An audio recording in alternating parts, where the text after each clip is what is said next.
I want to thank you, James, most sincerely, for the tireless work you have done in keeping your presence around the country these last few weeks. Your effort, and yours." Callias Lupin looked momentarily at each reciprocator, packed into Grimwald Place's living room, settees, chairs, floor, Sirius's bed in turn. That the Weasley twins were in there with the owner of HQ Callias chose to overlook. "We, the Ministry, could not have done all that we needed without you, and it is because of your efforts the threat of extremism has been abated." The wizards were tired. Not now the have-a-go spirited forthrightness that had been their nature even up to a few months before. The wizards now, having been attacked so relentlessly and so close to home, their credibility called into action, and the intensity and magnitude of the elusive threat that they faced had been the cause of the dispirited, low spirits. James especially was faring poorly. Callias knew that the sheer time he himself had been absent, and Severus too, had caused a great deal of strain on the wizard, not that he was likely to admit it. The latest, their homelessness at the hands of conjurists in Godric's Hollow, adding to his many burdens. Lily's work had also kept her from assisting her husband. James had remarked about Cleus keeping Lily or Lowers, and joked at their time spent on pursuing the interpretation of old magic historically, but the humor was hollow and it had meant nothing. In fact, Cleus could name every wonder that night as someone who was doing above and beyond as reciprocators, as employees, and name at least half who had been directly affected as a result of conjurist actions. And now they were all looking at Cleus expectantly, as if he was going to wave his magic wand, in a manner of speaking, and cause their problems to disappear. That were looking at him with hope, begging him silently to bring respite. A few pages of the Underage Wizards and Magic Bill along with the now law-organized meetings in public places crackled in hands as the Minister for Magic and Cleus inhaled. James Potter watched him carefully. The summons to meet had been sudden. All had received an owl informing them that they were required along with the aforementioned parchments. At last, James thought to himself, Callias has decided to act fast and to act officially. Several bills had been put to the ministry as regarding the threat to public safety, national security, in conjunction with the non-wizard Prime Minister, and a public information leaflet sent to every household in Britain. "We are at an impasse, my good friends." Callias looked around at the group amongst them. Not seasoned warriors these. The people joining the reciprocators had been as they had always been, collaborators who shared information for the common good. Peacekeepers. What they were doing now was a strain which neither he nor Severus Snape could say would end. We knew that Gelrat Grindelwald and Albus Dumbledore have been proactive in their approach so as to force the idea of strengthening what they call the wizard ideal, that is, strengthen wizard powers. They have, or the ministry suspect they have, provoked and stirred up hatred in wizards to match. We don't know what form any future attacks or gains in their path to power they will take, or even how they are accomplishing this complicated and sophisticated magic. At this, his eye caught that of Lily Potter. "But, my friends, we must be ready." James sighed. Nothing had been salvageable at their home in Godric's Hollow, nothing. Lily had been beside herself, and it had taken a lot of persuading from him and many of their friends that despite it all, everything there were material possessions that had been destroyed, and not a person who may have been there. Not her, or himself, or indeed Harry or Sam. And we must take heart. What we are doing is for the good of us all. We know we must fight these extreme views, and continuing as we always do will. But for how long, Callias?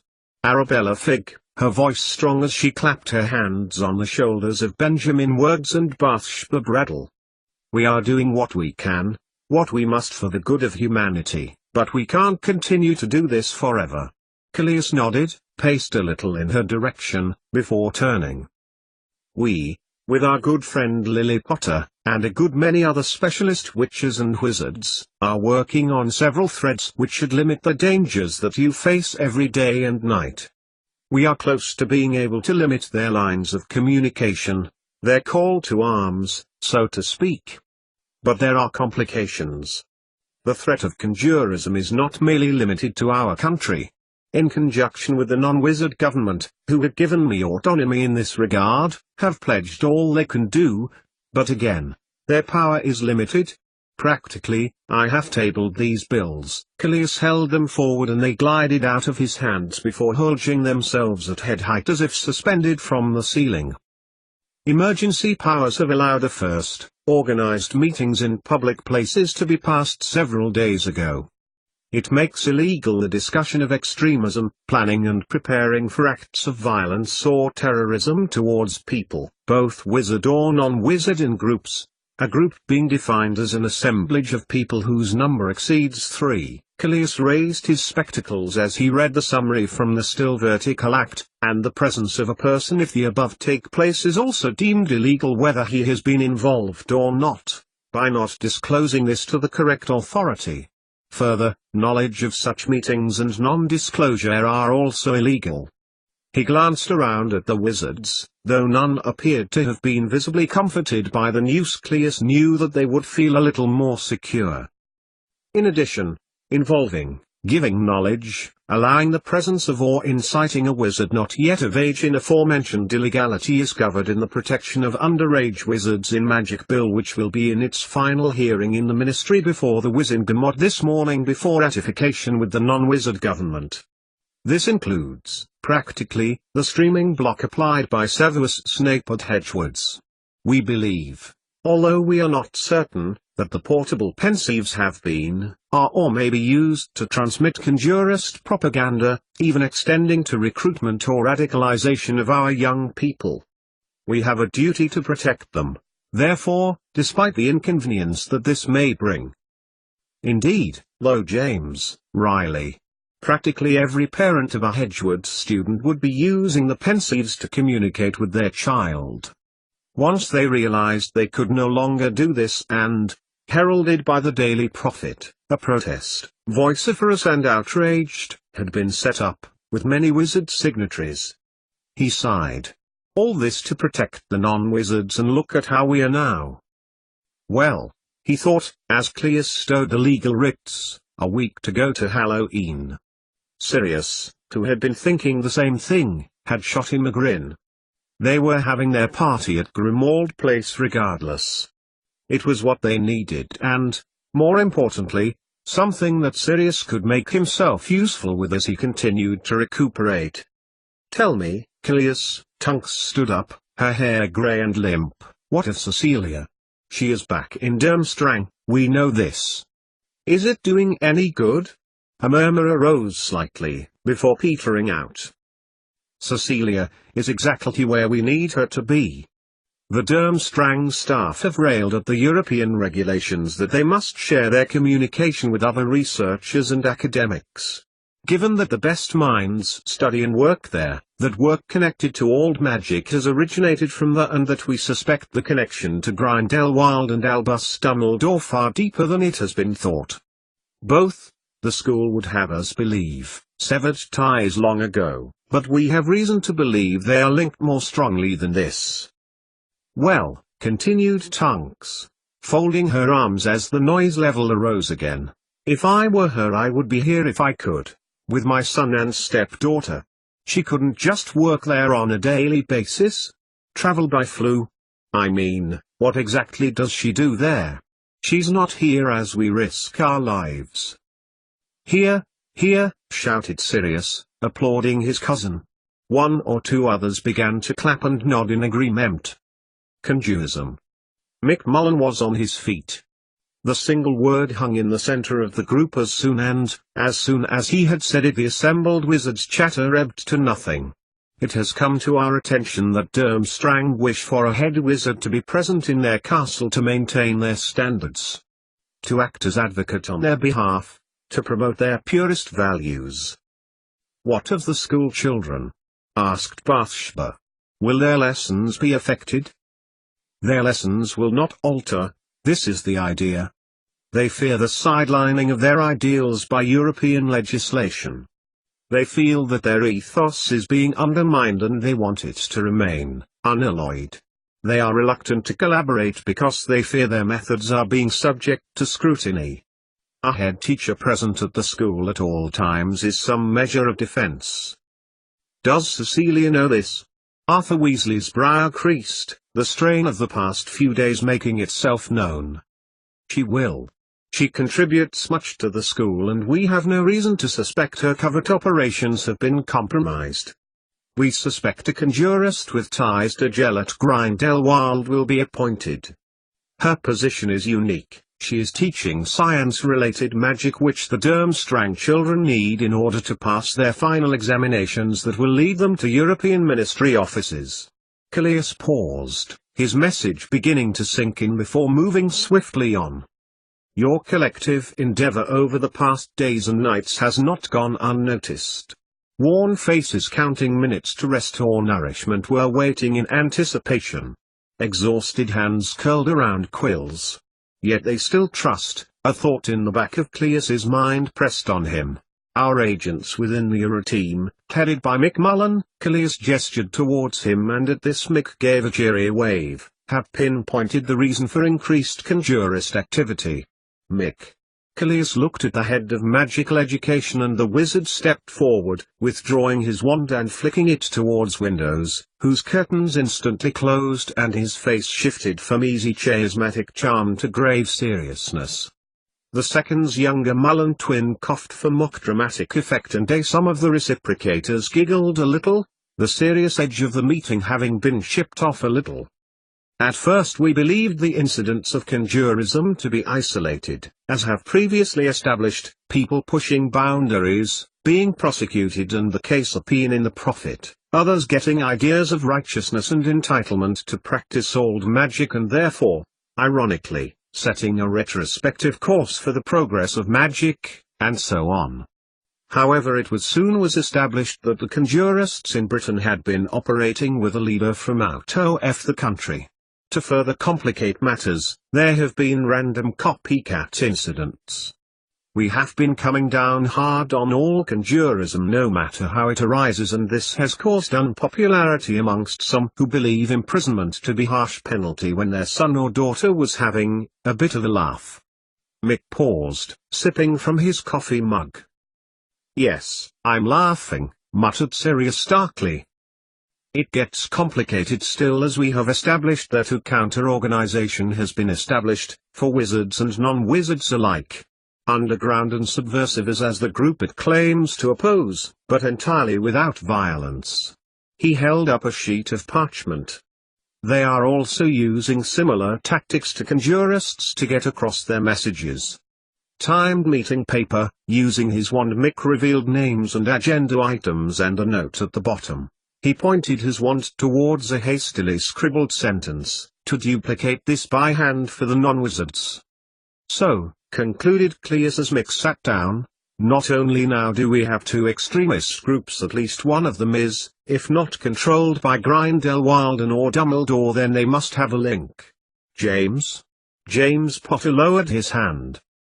This seems to connect to what I captured visually this evening from the scene of a conjurist attack this evening. He projected it towards the audience. At first, there seemed little notice, town traffic, cars, a bus. Some of the reciprocators, out of restlessness or anxiousness, shifted in their seats waiting for the point to hurry up and be made obvious. A woman began crossing the road at a zebra crossing.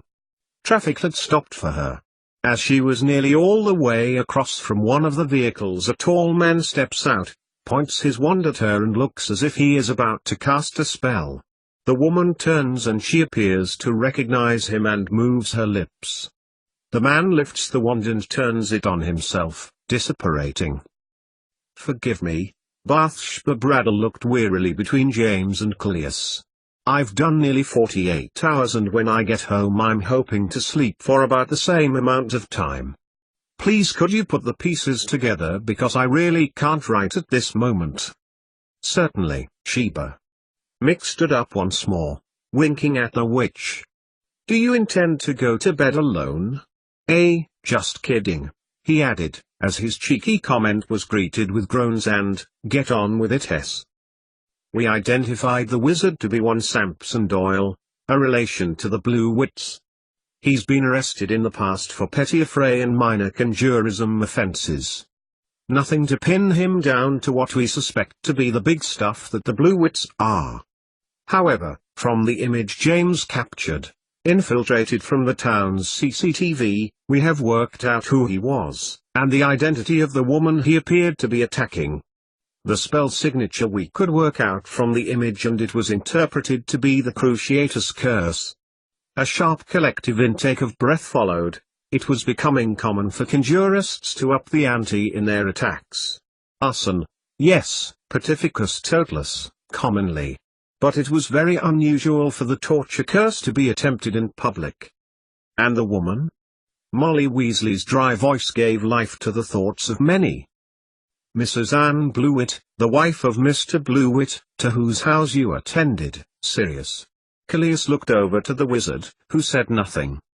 So, he stopped attacking her because she is the wife of a known conjurist? A conjurist herself? Perhaps, continued Callias. However, James? Yes, nodded Mr. Potter. That would seem logical. But the eyewitness that I spoke to said that she was heading for the heath just beyond Blackberry Town.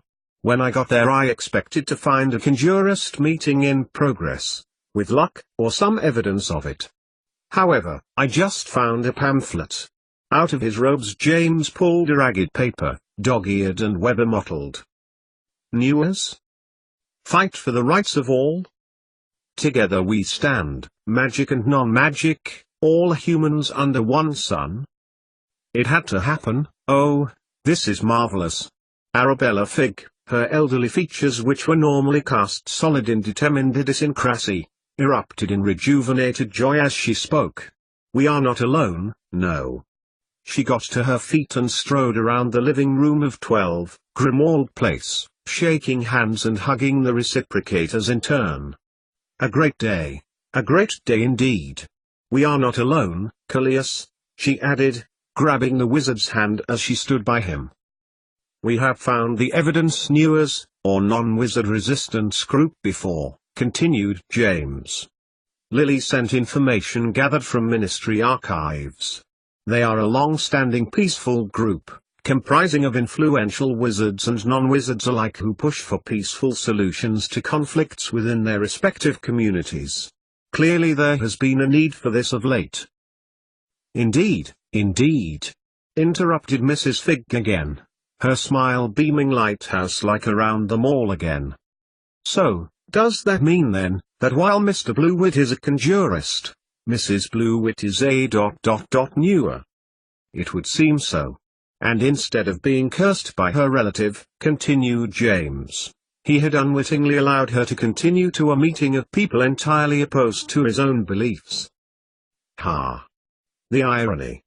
Sirius, from his bed, leaned forward and looked at James. His friend seemed to be getting better by the day, and this was heartening. He wished that could be said of Remus. So, what is to be done about these Newers, then? Are they to be left to go about their business? Indeed, Benjamin. Callias looked at Benjamin Bradell, whose strain-worn features told little of what he had put into these last few days of relentless work. For they are fighting the extremist view, that of conjurism. They will be effective, on the many, tow several wrong deed-doers into line. But my main concern, my main reason for being here and my absence for several weeks has been because of what I have uncovered will come to pass. Callias took the center of the floor again, and gestured for quiet. Arabella, who had ceased congratulating everyone, sat on the edge of Sirius's bed, leaning forward, rapt as a zealot. On Halloween there will be a countrywide attack from conjurists, simultaneously, and without warning. I am unsure of intended targets, but we must assume non-wizards. We can guess old magic will be involved. We expected all of this. But it is part of a larger plan, of which I cannot be certain. Perhaps something Europe-wide. I am sure you can understand then when I tell you that your work has never been more vital. none of ours has. From the students at Hedgewards and their place, our own children and relations working in jobs around the country and abroad. Cecilia Lupin indeed, hating me with all the venom she can muster but remaining as she does within its cold, lonely walls. From you all doing what you do night after night, day after day. Each one of you are playing your part, it's just one bit of a large puzzle of which I am also a part. That the intended day is Halloween is significant, as well as being an important festival to us as wizards, and non-wizards who dress up of course. They could attack in a coordinated manner at any time. Why choose then? What physical significance does this have? Until I have answers, good witches and wizards that you are, you need to continue to do what you are doing, reciprocate help and information as you have been doing and make it clear in your minds that, even a minute detail when you next deal with an instrument just might be the key to unlocking that particular door. Witches and wizards, Callias bowed to them and James inhaled briefly. Here it comes, he thought, what I agreed to prior to this meeting. James Potter has agreed to coordinate the day-to-day organization of the reciprocators. He is more than capable. Don't look over, thought James to himself, telling himself not to raise his head and make eye contact with Lily, whose stare he could feel penetrating the side of his skull as the reciprocators applauded.